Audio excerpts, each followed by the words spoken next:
আসসালামু আলাইকুম। আজকে আমরা ইংলিশ গ্রামার একটা গুরুত্বপূর্ণ টপিক কমপ্লিট সেন্টেন্স সম্পর্কে আলোচনা করব। তোমরা যদি অতি সহজে কমপ্লিট সেন্টেন্স শিখতে চাও তাহলে এই ভিডিওটা সম্পূর্ণ দেখো, ইনশাআল্লাহ তোমাদের কমপ্লিট সেন্টেন্স সম্পর্কে আর কোনো সমস্যা থাকবে না। আর তোমরা যদি আমার চ্যানেল নতুন হয়ে থাকো অবশ্যই আমার চ্যানেলটা সাবস্ক্রাইব করে পাশে থাকবে।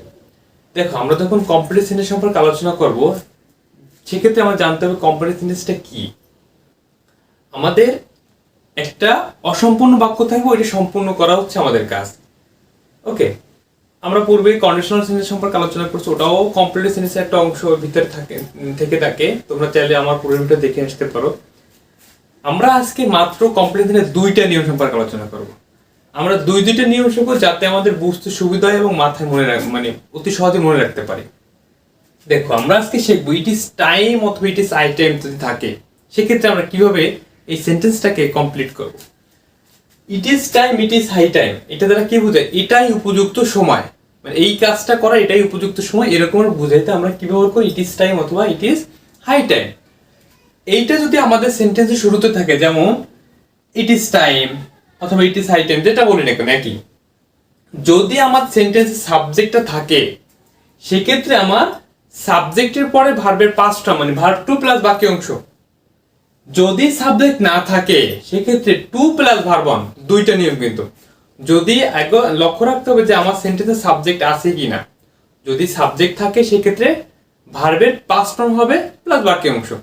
যদি সাবজেক্ট না থাকে সেক্ষেত্রে to plus verb one plus বাকি অংশ। দেখো যে ইট ইজ টাইম, উই মানে এটাই উপযুক্ত সময়, উই সাবজেক্ট আছে সেক্ষেত্রে কি হবে? ভার্ব টু, উই ওয়ার্কড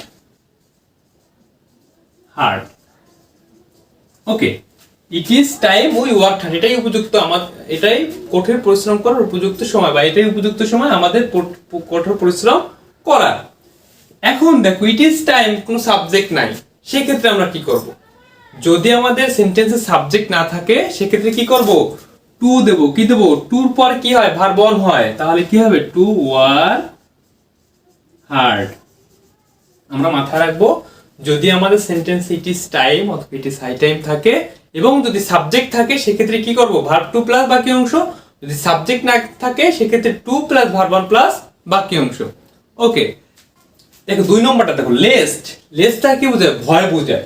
সেক্ষেত্রে যদি আমার সেন্টেন্সে লেস থাকে সেক্ষেত্রে আমি কি করব? সাবজেক্ট প্লাস শুড অথবা might plus verb one plus বাকি অংশ। দেখো আমাদের মডেল অক্সিলারি ভার্ব আছে, can, could, shall, should, will, would, may, might, ought to, need to. এইগুলা থাকলে আমাদের সবসময় ভার্বের প্রেজেন্ট ফর্ম হবে। সেক্ষেত্রে দেখো, ওয়ার্ক ফাস্ট, লেস্ট জলদি হাঁটো, কি হবে? You should miss the class, মানে তাড়াতাড়ি হাঁটো নতুবা তুমি কি করবে? ক্লাস মিস করবে। বা you should miss the train, you should miss the meeting, আমরা এক্সেট্রা যেটা মনে হয় সেটা দিতে পারবো। আমাদের মনে রাখতে হবে যদি লেস থাকে সেক্ষেত্রে সাবজেক্ট প্লাস শুড অথবা might plus verb one plus বাকি অংশ। ওকে।